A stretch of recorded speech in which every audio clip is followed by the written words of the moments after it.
ఈరోజు ఆయన లేకున్నా కానీ ఆయన రాసిన పాటలు కవిత్వాలు ప్రతిరోజు కూడా ఈ తెలంగాణ సమాజాన్ని మేలుగొల్పుతూ అదేవిధంగా ఐక్యతను చాటుతూ ఉంటాయి.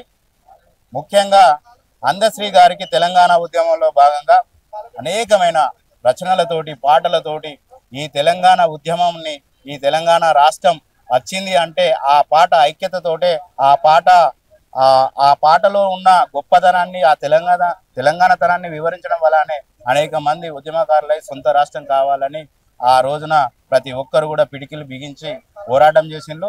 దాంట్లో అందశ్రీ గారి పాత్ర ముఖ్యంగా ముందు వరుసలో ఉంటది. వారి సంస్మరణ దినాన్ని వారు ఉన్నా లేకున్నా వారి ఆలోచన విధానం ఎల్లవేళలా బ్రతికే ఉంటుందని ఈ సందర్భంగా వారికి ఆత్మ శాంతి చేకూర్చాలని కోరుకుంటున్నాను. ఏదైతే అందశ్రీ గారు చనిపోయిన తర్వాత సీఎం రేవంత్ రెడ్డి గారు వెళ్ళి ఆ పాడమోయడం, ఆయనకి ఇచ్చిన గౌరవాన్ని ఎట్లా చూస్తారు మీరు? అందశ్రీ గారికి ఇచ్చిన ఇది ఒక అందశ్రీ గారు చనిపోయిన తర్వాత ఒక తెలంగాణ రాష్ట్ర ముఖ్యమంత్రిగా పోయి ఒక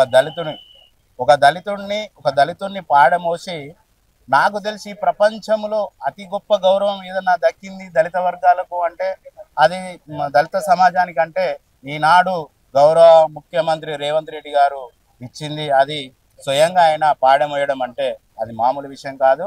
అదే అంతకుముందు గత 10 ఏళ్ల పాలనలో దళితులను అరెస్టు చేసి అరాచకాలు సృష్టించిన ఆ గత ప్రభుత్వ పాలకులు అది ఎవరైనా సరే స్వయాన కేసీఆరే ఒక నిండు సభలో మాదిగ సమాజానికి చెందిన ఏదైతే మందకృష్ణ మాదిగనో నిన్ను జైల్లో పెట్టి ఈడుస్తామని అని ఆనాడు దళితులను అట్లా అవమానపరిస్తే ఈనాడు ముఖ్యమంత్రి గారు మన రేవంత్ రెడ్డి గారు దళితుడిని ఈ రాష్ట్రానికి దళితుడు రాసిచ్చిన గేయాన్ని అందించి ఆయన మరణం తర్వాత ఆయన భావజలాన్ని భుజాన్ని ఎత్తుకొని పాడేమోయడము ఇది నిజంగా ఇది ప్రపంచంలో ఎక్కడో కాడ అరుదుగా జరుగుతుంది. ఇది దళితులకు జరిగిన అతిపెద్ద గౌరవంగా ఇది మా దళిత సమాజము అనుకుంటున్నాం, కోరుకుంటున్నాం. ఏదైతే అందశ్రీ గారు చనిపోయిన తర్వాత సీఎం రేవంత్ రెడ్డి గారు వారి కుటుంబాన్ని ఆదుకోవడం జరిగింది, ఎలా అనిపిస్తా ఉంది? సంతోషమేనా?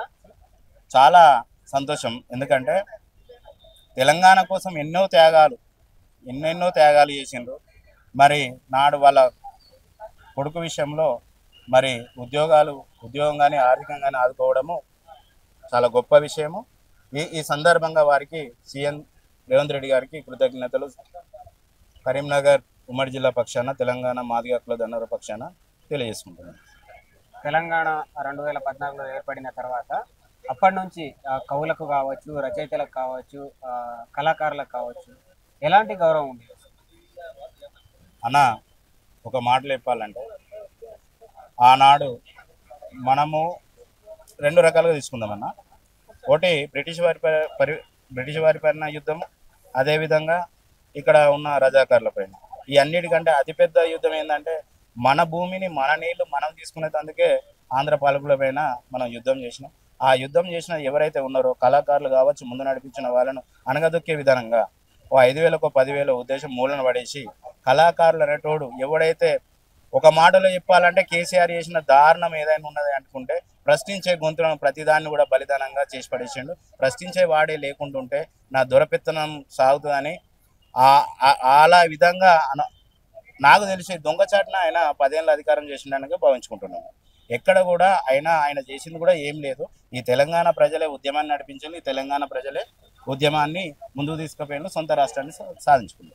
ఏదైతే అందశ్రీ గురించి ఏమన్నా ఒక చిన్న పాట అన్న? నేను ప్రతిరోజు వింటున్నాను.